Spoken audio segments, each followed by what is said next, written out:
Assalamualaikum warahmatullahi wabarakatuh. Hello everyone. It's such a great pleasure to be here and greet all honorable judges and dear viewers. First of all, let's praise the Allah subhanahu wa ta'ala. It is because of His grace we are able to enjoy the blessing of life and the wonders of nature around us. Secondly, salawat and salam always be delivered to our Prophet Muhammad, praise be upon him, the best role model who guided humanity from darkness into light, leading us to the bright era we're living in today. At last but not least, thank you for all judges and viewers for this opportunity.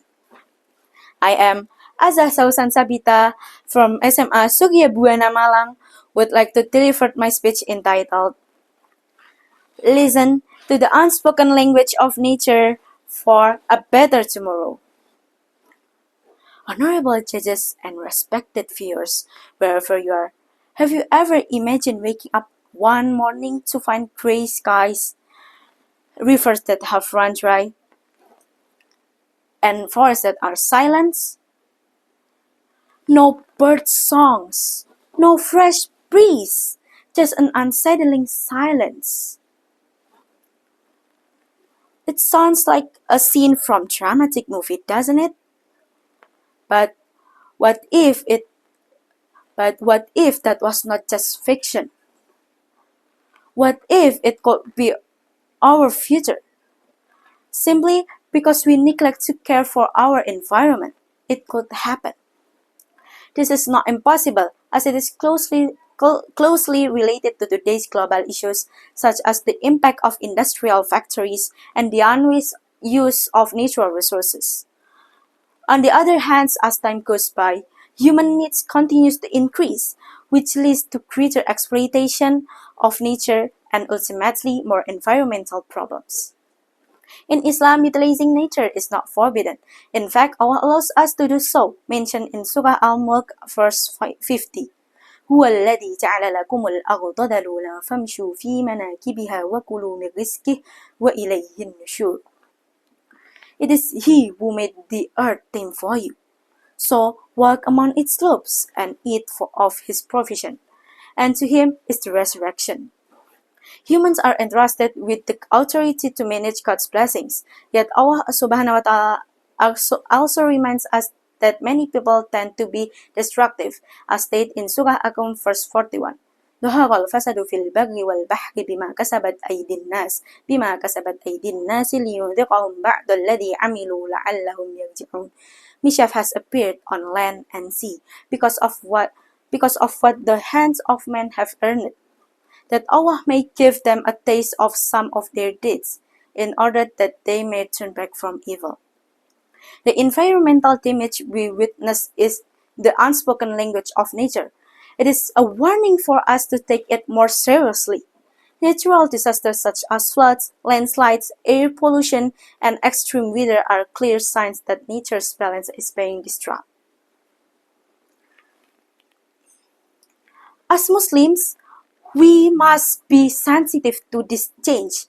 Allah subhanahu wa ta'ala calls upon people of reason to reflect on these signs. As in Surah Al-Baqarah verse 164, and what Allah has sent down from the heavens of rain, giving life thereby to the earth after its lifelessness and dispersing therein every kind of moving creatures, and His directing of the winds and the clouds controlled between the heaven and the earth. Here indeed are signs for a people who are wise. If environmental destruction continues, no one can guarantee that the scenario we imagined earlier will not come true, and the future of the next generation will be at stake. As a Muslim student, I believe we must answer this call to action. I offer simple yet powerful ideas that we can all start doing today. First, in this digital era, raising awareness is easier than ever.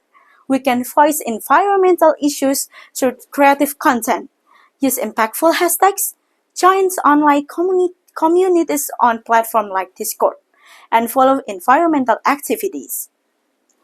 Second, listening to nature means using natural resources wisely and knowing our limits.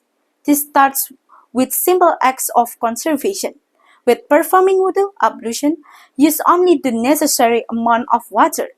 This also includes being mindful of products made from limited natural resources, like reducing our use of tissues and papers. Lastly, but certainly not least, let's embrace eco-friendly technology. Some of the world's greatest innovation come from observing and respecting nature, a concept known as pure-inspired design. We can adopt this solution in our daily life, using energy-efficient LED bulbs, supporting solar power, or simply carrying a reusable water bottle to school. This simple action can be the first steps towards becoming a generation that truly cares about nature. In this rapidly developing world, we cannot deny that humanity is the one that needs natural sustainability the most. If we fail to protect and nurture it, we will be the one who ultimately lose. The honorable judges and respected viewers, let us return to that silent morning I asked you to imagine. That future is not yet written. The birdsong has not faded. The river have not completely dried.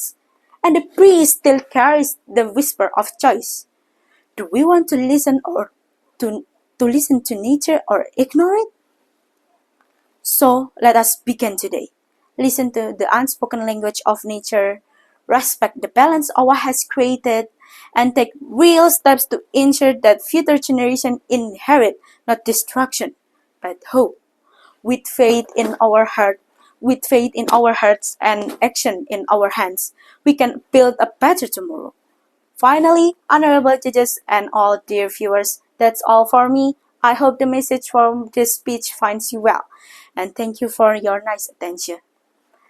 The last I say, wassalamualaikum warahmatullahi wabarakatuh.